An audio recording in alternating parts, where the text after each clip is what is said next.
Buenísimos, buenísimos, buenísimos días. Me encanta estar aquí.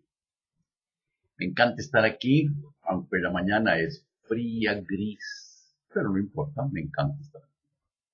Mi Cristo interior saluda y bendice. Tu Cristo interior, tú que vas a conectarte hoy, mañana, cualquier día. Y también el de aquellos que queriendo conectarse no pueden.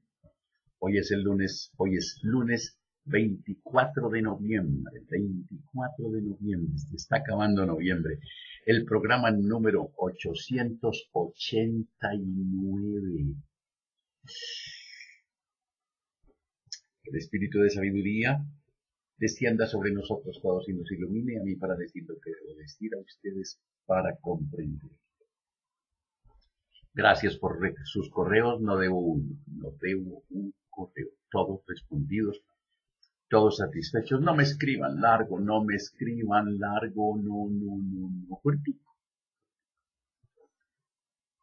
Este programa trae luces para mucha gente, porque estamos como en la época, en la moda del estrés. Vamos a ver qué es el estrés. Fue por el año 1936, yo no había nacido.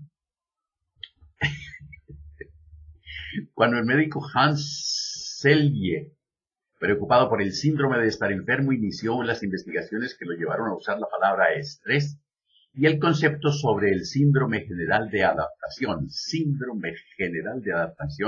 tan de moda en nuestro tiempo. Luego Alvin Toffler escribió sobre el shock del futuro, que yo llamaría ahora el shock del presente, la avasalladora enfermedad que la humanidad padece ante el vertiginoso ritmo de vida y los acelerados cambios a los que es cada día más difícil adaptarse. La tensión de la vida moderna: se van unos guerrilleros, 4 horas en lancha, matan 2, vuelven. ¡Qué mente! La tensión de la vida moderna significa una serie de trastornos que repercuten en la salud, en el rendimiento laboral, en las relaciones humanas y van aumentando la insatisfacción personal. La cifra de tranquilizantes que anualmente se consumen, el uso y abuso del alcohol y las drogas, el aumento de las enfermedades mentales y del suicidio son algunos de los parámetros que nos permiten, alarmados, comprobar que la humanidad está enferma y en peligro. Enfermísima. Hay 2 otros para contemplar el desafío actual. Uno, el de la mayoría desgraciadamente, es de anticipada derrota, la frustración e impotencia ante lo desencadenado que supera el entendimiento humano. Este rostro es el del ceño fruncido y desesperanzado e impotente para enfrentar los tiempos actuales. El que no puede salir del círculo vicioso del estrés y es dominado por los pensamientos negativos. El otro, el de la minoría, es el rostro de confianza en sí mismo, de éxito y seguridad. Este es el sonriente, el convencido de que está dotado para enfrentar los nuevos tiempos y triunfar, el que se esfuerza por vencer el estrés mediante metodología y la emisión de positivos pensamientos. Y yo le cuento chistes y me río, chistes que no sé. Como médico he podido apreciar en mi consulta, en la que por varios años he atendido a muchos pacientes de todas las edades, actividad y condición social, un cambio en las personas y en especial en los niños. La mayoría de las personas viven tensas y aceleradas por factores hogareños, de trabajo y económicos que las mantiene tensas y lo que es peor, solo pensando en sus problemas. Se vive en un constante competencia y consumismo y la relación de pareja se deteriora. La tensión que genera angustia repercute en el organismo y la disfunción orgánica repercute en la mente, generando más tensión. Es decir, se vive en un círculo vicioso de tensión del que no se puede salir. Los niños nacen despiertos. En general, son muy inteligentes e intuitivos y están dotados para los nuevos tiempos, pero son estimulados desde el jardín infantil a la competitividad y ello les genera tensión. Usted tiene que ser mejor, usted tiene que ganar. Esta tensión aumenta cuando los padres se frustran si no son los mejores alumnos o los mejores deportistas. Hay un afán de destacar a toda costa. Pareciera que para muchos padres sus hijos son como perros de raza que hay que educar para llegar a ser campeones y llevarlos a la exposición social. Todo ello genera tensiones en el hogar. Para tranquilizar a los niños inquietos se les hace ver por horas la televisión y escuchar la música moderna, que los pone aún más tensos. Los padres son sobrepasados por la inquietud de los hijos y por la fuerza mental y autoridad que ellos ahora tienen. Se produce el caos familiar. Los índices de hogares disueltos son alarmantes. Los índices de jóvenes solteras embarazadas son alarmantes. Los índices de alcoholismo y drogadicción juvenil son alarmantes. Los índices de delincuencia juvenil son alarmantes. Los índices de prostitución juvenil son alarmantes. Los índices de abortos juveniles son índices inocultables que a mayor desarrollo de un país aumentan. Son índices que muestran una realidad abrumadora que no podemos continuar ignorando. El porcentaje de personas frustradas, aburridas, insatisfechas y por lo tanto tensas es alarmante. Pareciera que pronto algo va a estallar. La gente vive rodeada de sus tensiones y emitiendo pensamientos negativos, lo que a su vez refuerza las tensiones. La gente no sabe cómo enfrentar la realidad existencial actual y recurre al tabaco, al alcohol, al sexo, a los juegos de azar o a las drogas. Las cifras de cápsulas o comprimidos de tranquilizantes que al año se consumen son enormes. Miles de millones de dólares que al año se destinan a las drogas permitirían aliviar el hambre en el mundo y evitar que millones de seres humanos mueran como huesos cubiertos por piel. El alcoholismo y la drogadicción dañan el organismo, deterioran la personalidad y repercuten negativamente en el hogar, que es en donde generan más tensiones. La gente necesita buscar algún escape a su tensa vida y esta búsqueda genera a su vez más tensiones, al comprender que no se puede salir o escapar de la realidad existencial. No es ignorando un problema como se lo enfrenta y soluciona.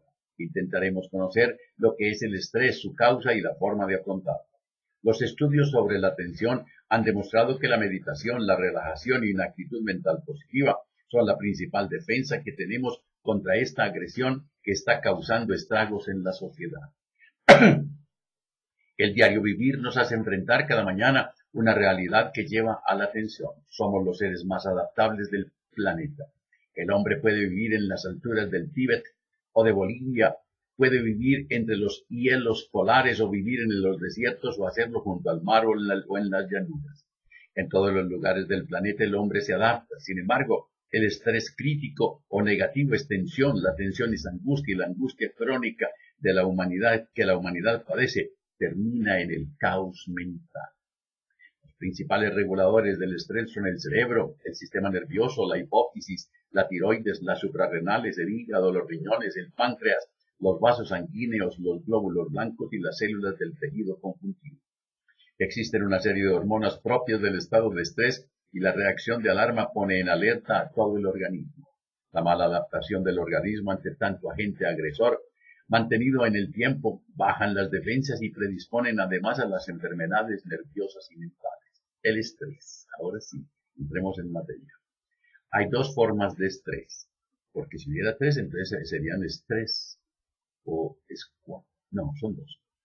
La primera o inicial corresponde a la manifestación positiva del estrés necesaria para la vida y beneficiosa para la salud física y mental, en la fase del correcto equilibrio entre la intensidad de los estímulos y la respuesta de adaptación del organismo. La segunda o terminal corresponde a la cara negativa del estrés dañina para la salud física y mental, corresponde al desequilibrio entre la intensidad de los estímulos recibidos y la energía de la respuesta de adaptación que se ve superada llevando el agotamiento, la enfermedad, la ansiedad y la tensión que lo conducen al caos mental.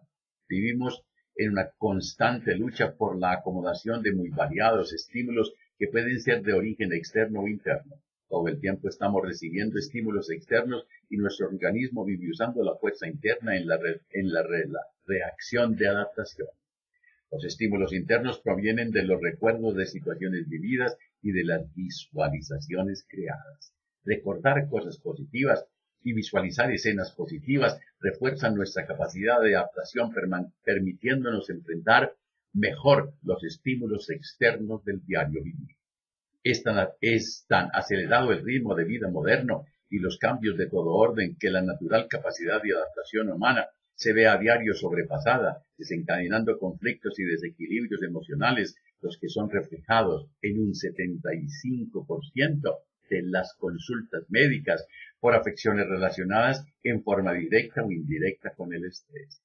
El estrés es una respuesta fisiológica natural a un estímulo o agresión externa o interna, respuesta que además tiene un componente psicológico del organismo que intenta adaptarse a la situación creada por el agente estresante, agentes muy variados, ya sea de tipo emocional, existencial, vivencial, de frustración, de ansiedad, o relacionados con el medio ambiente, con los cambios del clima, atmosféricos, con los estudios, la relación laboral, el hogar, la alimentación, la aceleración del tiempo y muchos otros más.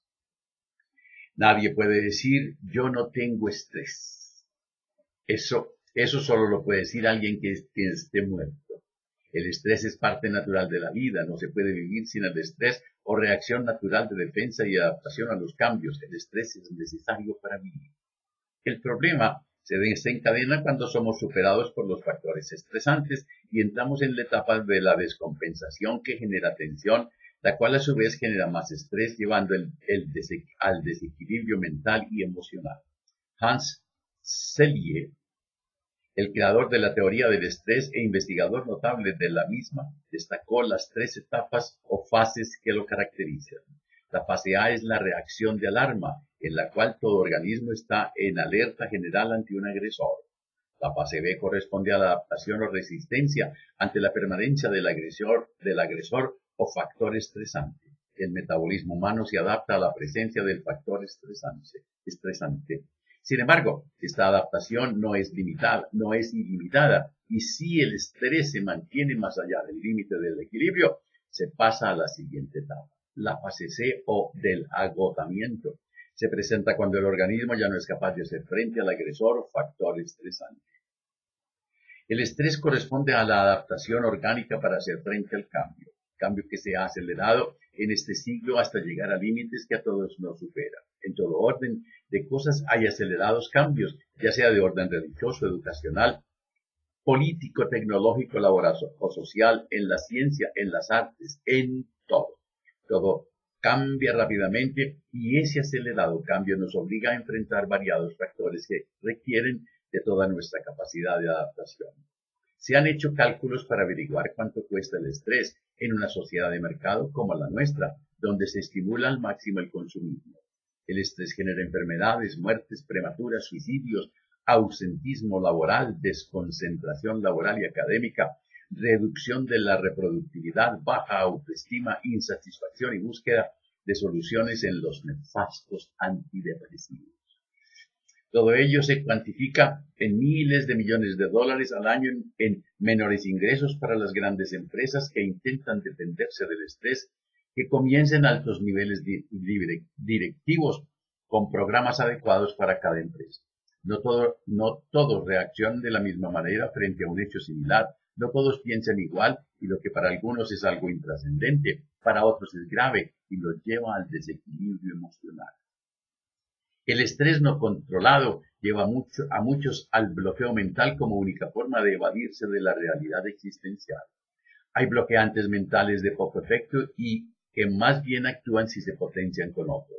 Hay otros bloqueantes mentales que sin saberlo son consumidos en la alimentación. Hay bloqueantes mentales de por sí dañinos que se pueden clasificar como legales e ilegales, siendo los de mayor perjuicio para quienes los consumen las llamadas ilegales. Los llamados. Dentro de los de poco efecto a nivel mental tenemos el té, el café, el mate, las bebidas cola y el tabaco. Todos ellos son una forma de evasión que en alguna medida ayuda a enfrentar el diario vivir. Sin darnos cuenta, consumimos a diario otros bloqueantes mentales como azúcar refinada, harinas refinadas, colorantes de bebidas gaseosas, dulces y alimentos con preservativos. Son muy difíciles de tragar estos puntos. Corresponden a la categoría de los de poco efecto y también se potencializan al actuar junto a otros. Dentro de los bloqueantes mentales dañinos están el alcohol y las drogas que pueden ser legales o ilegales. Las drogas legales son recetadas masivamente y a su vez consumidas sin receta médica. Esta verdadera drogadicción legal a los sedantes y tranquilizantes crea dependencia y afecta la relación cerebro-mente, con alteración de la memoria, falta de lucidez, disquinesia muscular y pérdida de la capacidad de creer en uno mismo y en lo divino. Son cientos de millones de cápsulas las que al año se consumen y cientos de millones de dólares los destinados a adquirir estas drogas. El alcohol lleva al alcoholismo con el deterioro mental y la degradación individual junto con un grave deterioro familiar y social. Cada día aumenta el número de jóvenes que dañan su mente con la drogadicción. La debilidad, el aburrimiento, la desorientación, la frustración y la desesperanza los hace fáciles víctimas de quienes los estimulan a consumir la droga liberadora. Algunos legisladores, religiosos y científicos han señalado públicamente que la marihuana, la droga del pobre, no es dañina. Otro bloqueo mental que en especial afecta a los niños desde corta edad está inducido por la televisión degradante y en general estimulante de los valores negativos del ser humano y por la música moderna idiotizante que afecta negativamente a las plantas y en estudios de laboratorio se demostró que transformaba a las ratas en homosexuales y mataba a los cerdos. El cerebro. El cerebro está compuesto por dos hemisferios cerebrales independientes e interrelacionados entre sí. La base cerebral es la neurona o célula cerebral. Su estructura la hace similar a una compleja industria que usa el oxígeno y la glucosa que la sangre le aporta como combustible, siendo la energía que le permite vivir y actuar la que llega desde el nivel subconsciente de la mente. El metabolismo celular crea desechos que pasan a la sangre y son alimentados fuera del organismo. Cada pensamiento pone en actividad una enorme cantidad de neuronas comunicadas entre sí. Las neuronas se comunican por sus dendritas o conexiones, teniendo cada célula cerebral entre 1000 y 500.000 conexiones. El número de neuronas se ha calculado por sobre los 100.000 millones. Por lo tanto, la cantidad de circuitos posibles es infinita. La forma de comunicarse entre las neuronas es por medio de los neurotransmisores o sustancias segregadas por cada célula, la que se pone en directo contacto con la célula vecina o a distancia mediante el paso del neurotransmisor a la sangre.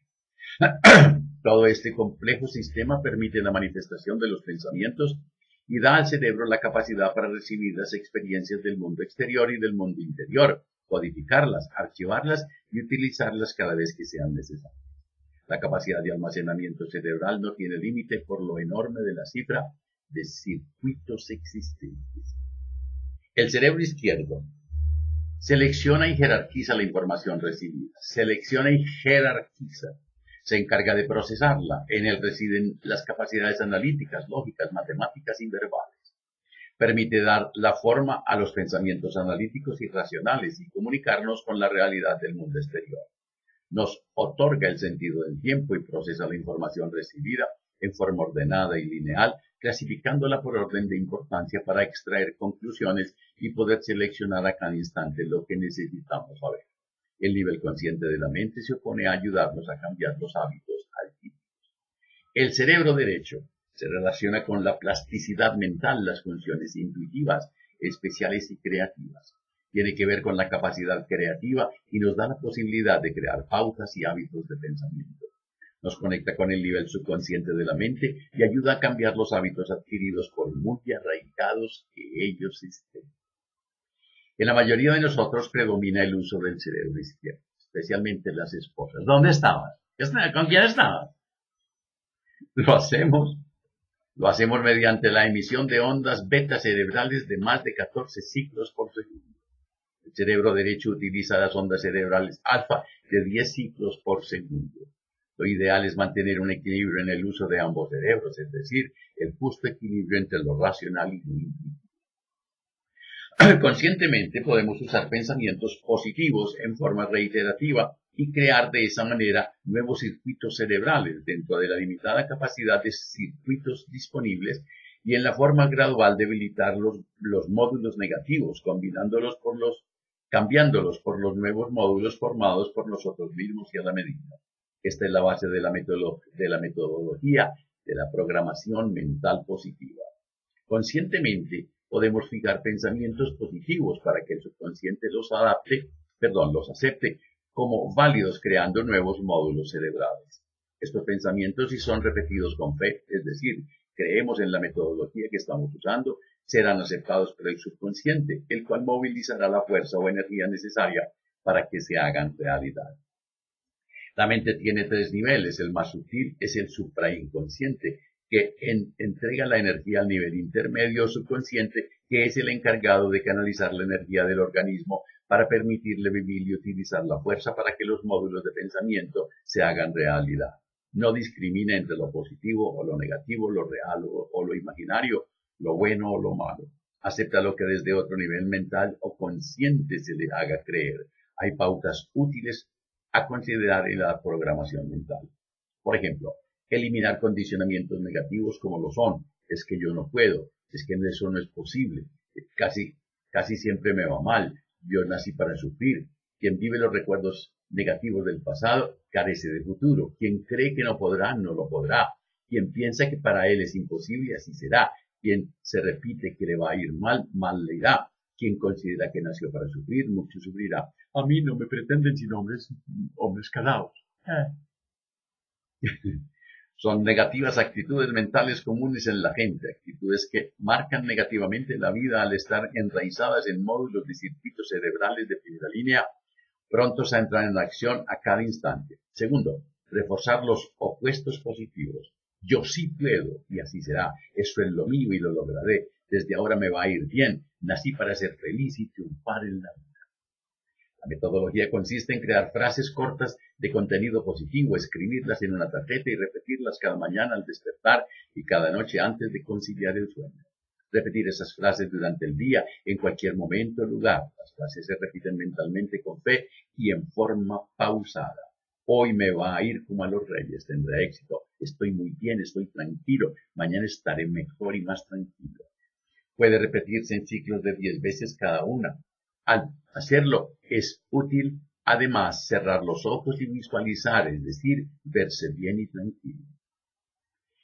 Otro pilar de la programación mental es fijar metas, tener siempre una meta o una aspiración, escribirla y repetirla visualizándola como realizada.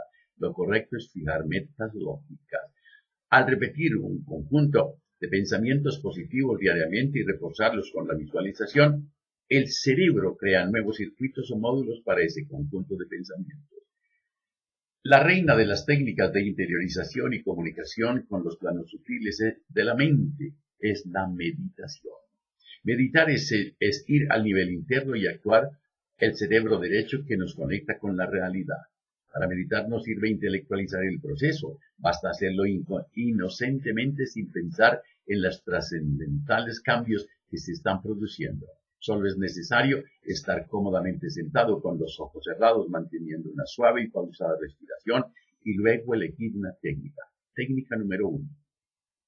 Repetir mentalmente una palabra que nos motive, como por ejemplo la palabra paz, la palabra amor, la palabra perdón. Repítela en forma pausada una y otra vez. Solo eso y nada más. Surgen otros pensamientos, no preocuparnos, tomar conciencia de ello y volver a repetir nuestra palabra clave por unos 10 a 15 minutos. Esta simple metodología induce una resonancia cerebral, permitiendo que pase a comandar la acción del cerebro derecho y sin darnos cuenta estamos conectados con la realidad interior, disfrutando de sus beneficios. Técnica número 2. Sentir que vamos hacia lo profundo de nosotros, visualizar que descendemos cada vez más dentro de nosotros mismos, ver luz y vernos en un plácido lugar de descanso, vernos rodeados de frondosos árboles con montañas y una vertiente de agua cristalina. Repetir mentalmente: estoy profundamente relajado, muy relajado,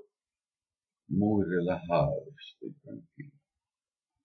Usar frases de autoapoyo, visualizarnos en nuestra jornada diaria. Muy bien, sentir que estamos rodeados de una esfera mediante luz protectora, una esfera radiante de luz dorada que nos protege noche y día las 24 horas. Técnica número 3. Cada uno puede adaptar la meditación a su medida. Es una metodología individual con ciertas directrices de tipo general. No es algo pasivo, es algo dinámico, simple y que se adapta a cada persona. Sin darnos cuenta, al meditar estamos en alfa cerebral, usando activamente el cerebro derecho y recibiendo en forma directa los beneficios de la fuerza de la realidad interna. Al meditar se produce un profundo estado de relajación, de relajaciones psicofísicas junto con una serie de cambios neurohormonales positivos y científicamente comprobados, propios del estado de meditación. Cada mañana, por 10 a 15 minutos podemos meditar, no preocuparnos por las distracciones, no intelectualizar el proceso, solo dejarnos llevar. Si pudiéramos valorar el poder del pensamiento, no pensaríamos basura como lo hacemos a diario. Más del 80% de nuestros pensamientos emitidos. Estos pensamientos negativos nos tensionan y tensionan al medio ambiente que nos rodea. Solo de cada uno depende cómo pensar. Solo de cada uno depende usar o no usar la fuerza interior. Solo de cada uno depende el uso que se dará a la fuerza. Solo de cada uno depende si se desea superar la crisis del shock del presente o si se prefiere caer en el abismo del caos mental. Es una soberana decisión individual que será respetada.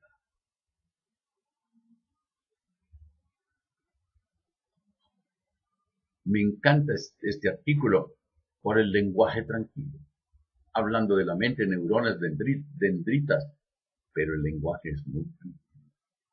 Cuando te abrazas, cuando te quieres, cuando te amas, la vida te abraza, la vida te quiere, la vida te ama. Martes, mañana sí. El poder de la mente subconsciente. El poder de la mente subconsciente. Que la prosperidad, la armonía, la salud, la sabiduría y el amor sean con ustedes y sus familias, conmigo y mi familia. Si tienen hoy un momento de desazón, de rabia, celos, de angustia, invoquen al espíritu de sabiduría, llámenlo, cuéntenle, y si algo encuentran con otro, perdónenlo, ámenlo, agradezcan, olviden. Y si lo que encuentras es contigo, perdónate, ámate, agradece y duérmete. Y no se les olvide reír, pero por nada, nada, nada del mundo. Hasta mañana.